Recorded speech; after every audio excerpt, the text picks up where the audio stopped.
तो यार आज किन स्टॉक्स में आपको नजर बना के रखनी है, सारे स्टॉक्स के बारे में बताऊंगा, उनके लेवल्स क्या हैं उसके बारे में भी डिस्कस करूंगा। तो आप वीडियो को पूरा देखना। देखिए, आज ये 4 स्टॉक्स है जिनके अंदर कुछ ना कुछ इवेंट आने वाले हैं। अल्ट्राटेक सीमेंट्स है, कोफोर्ज है, एचसीएल टेक है और इन्फोसिस है। तो चलिए सबसे पहले एचसीएल टेक को देखते हैं, एक एक करके सबको देखेंगे और उसके इवेंट्स को भी अनफोल्ड करने वाले हैं। एचसीएल टेक में क्या चल रहा है देखिए। जो कल के दिन बाजार रहा था एचसीएल टेक में कैसी मूवमेंट रही थी, खुला नीचे था बट काफी अच्छा रिकवर होता हुआ दिखा हमें एचसीएल टेक। अब उसके साथ साथ एचसीएल टेक में ना एक न्यूज भी आई है। क्या न्यूज आई है? HCL Tech launches AI innovation zone in Chennai with Intel powered enterprise solutions. बहुत पॉजिटिव न्यूज है। इंटेल के साथ कोलैब पहली चीज दिखाती है। दूसरी चीज, एआई इनोवेशन जोन, मतलब एआई इनोवेशन में बहुत ज्यादा तेजी से कदम बढ़ा रहा है। कौन? एचसीएल। तो एक बहुत बड़ा पॉजिटिव साइन बनता हुआ दिख रहा है मेरे को एचसीएल के अंदर। अब आप क्या कर सकते हो, एचसीएल चेक करने के लिए जितने भी इसके मेजर ब्रेकआउट या मेजर सपोर्ट जोन्स हैं, आप उनके ऊपर फोकस रख के चल सकते हो।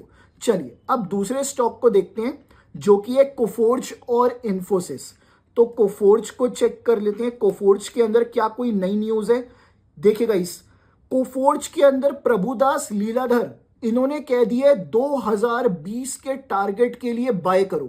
Bye Coforge, target 2020। अभी कितना चल रहा है? 1400 रुपए, 1500 रुपए। और हमने कल भी डिस्कस किया था कोफोर्ज में प्राइस एक्शन तो एक रिबाउंड का लग रहा है। और कल इसको 2 जनों ने टारगेट दिया था, आईसीआईसीआई ने और मोतीलाल ओसवाल ने। और प्रभुदास लीलाधर इन्होंने आज टारगेट दे दिया इसका कितना? 2020 का टारगेट बना के दे दिए। तो चलिए 2020 पे डाल देते हैं अपनी लाइन को। अब ये तो यार बहुत इंटरेस्टिंग सिनारियो हो गया है। कोफोर्ज के अंदर एक के बाद एक टारगेट्स आए जा रहे हैं और ऊपर की तरफ ही सबके टारगेट्स आ रहे हैं। मतलब कोई डाउनग्रेड नहीं कर रहा, सब लोग कोफोर्ज को अपग्रेड कर रहे हैं। क्या बात है यार। आज किन लेवल्स पे फोकस कर सकते हैं? देखिएगा, इस कोफोर्ज के जो नियर सपोर्ट लेवल्स है ना, पीछे से जो 3-4 महीने पहले से प्राइस एक्शन बनता हुआ दिखा है और जो लास्ट इसने अपने कैरेक्टर को भी चेंज करता हुआ दिखा है हमें। अगर मैं टेक्निकली बात करूं तो रीबाउंड का कैंडिडेट बनता हुआ दिखा था ये। जो इसके 3-4 महीने के पहले के हाईस थे ना, उसके ऊपर निकलता हुआ दिख रहा है, जो कि फेब के हाईस थे। 17 फेब का जो हाई था उसके ऊपर निकलता हुआ दिखा है हमें। चलिए बात करते हैं बाकी दूसरे स्टॉक के बारे में। अल्ट्राटेक सीमेंट्स के बारे में बात कर लेते हैं। तो अल्ट्राटेक सीमेंट्स में क्या कुछ है, एक बार इसको भी चेक कर लेते हैं। सीमेंट स्पेस भी आगे बढ़ रहा है तो बहुत अच्छी बात है यार। क्या अल्ट्राटेक सीमेंट में कोई न्यूज नहीं है, मे बी कुछ इसमें इवेंट आने वाला हो। तो कल के दिन आप लोग इसमें नजर बना के रखना और आज के दिन पूरी पूरी नजर रहनी चाहिए अल्ट्राटेक के ऊपर। इन्फोसिस में क्या चल रहा है इसका भी चेक कर लेते हैं। तो एक बार इन्फी को भी देख लेते हैं, क्या इन्फोसिस में कुछ नई न्यूज आई है। इन्फोसिस का देखो, वेलमेट के साथ अगेन बोलूंगा, उनका जो कोलैबोरेशन है वेलमेट के साथ, उसी के ऊपर चीजें चल रही हैं। तो इन्फोसिस के अंदर हमें वेलमेट की तरफ से क्या सुनने को आता है उसके ऊपर ध्यान रखना जरूरी है। बट अभी रिसेंटली अगर मैं बात करूं तो ये स्ट्रक्चर थोड़ा सा खराब करता हुआ ही दिख रहा है। उसका रीजन क्या है? एचसीएल टेक में पॉजिटिव न्यूज, इन्फोसिस में नेगेटिव न्यूज। मतलब बिल्कुल ही अलग लेवल का बोलूंगा कोरिलेशन चल रहा है इनके बीच। एचसीएल टेक ऊपर तो ये नीचे, एचसीएल टेक नीचे तो ये ऊपर। इसका मतलब जो इनोवेशन करेगा वो आईटी में आगे जा रहा है इस टाइम पे। चलिए अब हम देखते हैं आज के वॉल्यूम स्पाइक्स किस में आए हैं, मतलब जिनमें अच्छा खासा वॉल्यूम देखने को मिला है। तो मैक्स हेल्थ के अंदर वॉल्यूम अच्छा खासा दिखने को मिला है और काफी अच्छा गेन भी किया है आज मैक्स हेल्थ ने। देखिए गाइस, मैक्स हेल्थ क्या कर रहा है? मैक्स हेल्थ अपने खराब नतीजों के बाद, इसके जो नतीजे आए थे ना 21 मई को, उसके बाद जब ये गिरा था तो वहां से एक रिबाउंड आता हुआ दिखा है। अब जिस दिन इसके खराब नतीजे आए थे ना, कब आए थे? 21 मई को। उन्हीं लेवल्स के आसपास आता हुआ आज ये दिखा है। अब जिस दिन इसके नतीजे खराब आए थे उस दिन के बाद गिरा और उसके बाद इतना बढ़िया रिबाउंड और वापस वहीं पे आके खड़ा हो जाना, मतलब मैक्स हेल्थ में नजर बना के रखनी है, कुछ ना कुछ तो चल रहा है। कुछ ना कुछ पक्का चल रहा है मैक्स हेल्थ के अंदर, जो कि आगे आने वाले टाइम पे हमें पता चल सकता है, या फिर जो अगले क्वार्टर के रिजल्ट्स आएंगे ना उसमें हमें देखने को मिल सकता है। अगर मैं कुछ न्यूज़ की बात करूं, एज सच कोई न्यूज़ नहीं है इसके अंदर, बट उससे पहले एक न्यूज़ आई थी 25 मई को। प्रभुदास लीलाधर जिन्होंने अभी कोफोर्ज के टारगेट दिए हैं ना, उन्होंने 1175 का इसका टारगेट दिया हुआ है। तो 1175 पे मार्क कर लेते हैं इसको। इन्वेस्टमेंट के लिहाज से इन्होंने 1175 का टारगेट दिया है प्रभुदास लीलाधर ने। चलिए बहुत बढ़िया। अब हम देखते हैं दूसरे स्टॉक को जिसमें आज एक्शन बनता हुआ दिखा हमें। नायका के अंदर काफी अच्छा वॉल्यूम हमें देखने को मिला है। तो नायका एक बार चेक करते हैं क्या चल रहा है यार, नायका में क्या लेवल्स रह सकते हैं आज के दिन के नायका के। नायका ने भी अपने मई के हाइस को तोड़ा है और ऑलमोस्ट कुछ महीनों के अगर मैं चेक करूं कब से लेके कब तक के, नायका ऑलमोस्ट आज अपने पिछले साल के 5th में ऑलमोस्ट 52 वीक्स हाई पर ट्रेड करता हुआ दिखा है। आज नायका 52 वीक्स हाई पर ट्रेड करता हुआ दिखा है। और इसमें अर्निंग्स कैसी रही थी, 21 मई को इसकी अर्निंग्स आई थी और काफी अच्छा सरप्राइज देखने को मिला था 0.074 का। तो काफी अच्छी अर्निंग्स हमें देखने को मिली थी नायका की तरफ से, और जिसका एक्शन हमें नायका में अभी बनता हुआ दिखा है। चलिए, क्या इसके अंदर किसी ने री रेटिंग का कैंडिडेट था या फिर किसी ने इसके अंदर कुछ टिप्पणी की है। India's Nykaa aims to surpass 5 billion in goods sold by fiscal 2030। बहुत बढ़िया न्यूज है नायका के लिए। India's Nykaa aims to surpass 5 billion, मतलब $5 बिलियन के गुड्स सेल करना चाहता है बाय 2030। अमेजिंग। चलिए नेक्स्ट देखते हैं सीडीएसएल क्या चल रहा है मार्केट में। सीडीएसएल बताता है, ठीक है, कितने लोग आ रहे हैं कितने लोग जा रहे हैं। सीडीएसएल का स्टॉक अगर रिबाउंड करता हुआ दिख रहा है, इसका मतलब लोगों का पार्टिसिपेशन बढ़ रहा है। अभी मार्केट जब रिबाउंड हुआ है ना, आप एक चीज का ध्यान देना, जब भी बाजार रिबाउंड होगा ना तो सीडीएसएल, एनएसडीएल, कुछ ऐसे जो स्टॉक्स होते हैं ना, सीडीएसएल हो गया, फिर खासकर जैसे ब्रोकिंग स्टॉक्स हो गए, इनमें रौनक आती हुई लौटती है, रौनक आती हुई दिखती है। इसका रीजन क्या है, क्योंकि रिटेल पार्टिसिपेशन बढ़ता है। रिटेल पार्टिसिपेशन बढ़ेगा तो इनको पैसा मिलेगा। चलिए, अब इसके जो रिजल्ट्स आए थे 30 अप्रैल को, रिजल्ट्स तो कुछ खास अच्छे नहीं थे और अभी कुछ न्यूज़ भी आती हुई नहीं दिख रही है। तो हमें सीडीएसएल पे आज नज़र बना के रखनी है। किसी भी पॉजिटिव न्यूज़ पे री रेटिंग का कैंडिडेट बन सकता है और वापस से सपोर्ट लेवल से ऊपर जाता हुआ दिख सकता है। चलिए अगला देखते हैं यूनाइटेड स्पिरिट। दारू ज़्यादा पी रहे हैं क्या लोग? वापस से ऊपर आता हुआ दिख रहा है यूनाइटेड स्पिरिट्स। तो एक बार चेक करते हैं। अब मैं अगर बात करूं यूनाइटेड स्पिरिट्स के बारे में, तो इसमें क्या कुछ रेटिंग आ रही है। यूनाइटेड स्पिरिट्स के अंदर Alco Beverages stocks are in high spirits after India UK FTA cuts down. Okay, इसका मतलब एल्कोहल बेवरेजेस जितने भी है ना, एल्को बेव का मतलब वही है, एल्कोहल बेवरेजेस जितने भी है।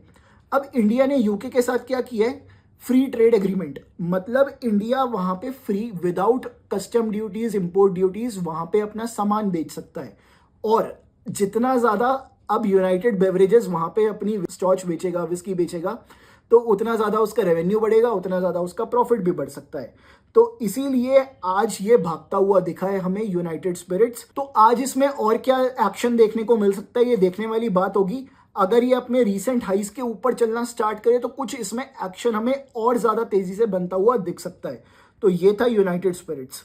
अब हम बात करेंगे रेडिको के बारे में। तो अगला यार स्टॉक है रेडिको। क्या रेडिको में भी हमें कुछ देखने को मिलेगा?